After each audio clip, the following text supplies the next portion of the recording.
அனைவருக்கும் என் அன்பான செந்தமிழ் வணக்கங்கள்.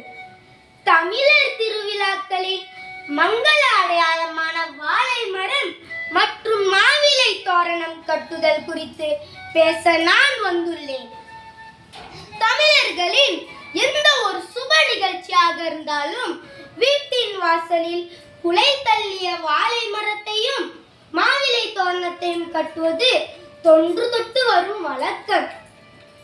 வாழை மரம் தன்னிடம் உள்ள இலை, பூ, காய், கனி, தண்டு என அனைத்தையும் பிறருக்காக தியாகம் செய்யும். மேலும் ஒரு மரம் அழியும் முன் பல கன்றுகளை உருவாக்கிவிட்டே செல்லும். நம் வம்சமும் வாழை அடி வாழையாக தலைக்க வேண்டும் என்பதே இதன் பொருள். மேலும் விழா காலங்களில் கூட்டம் அதிகமாக இருக்கும் பொழுது காற்றில் உள்ள கரியமிலா வாயுவை உறிஞ்சி சுத்தமான பிராண வாயுவை வழங்கும் அறிவியல் சக்தி மாவிலைக்கு உண்டு. தமிழரின் ஒவ்வொரு சடங்குக்கு பின்னும் ஒரு வியக்க வைக்கும் அறிவியல் ஒளிந்துள்ளது.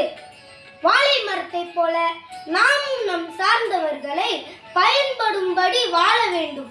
இயற்கையோடு இயந்த வாழ்வே சிறந்த வாழ்வு என்று கூறி விடைபெறுகிறேன்.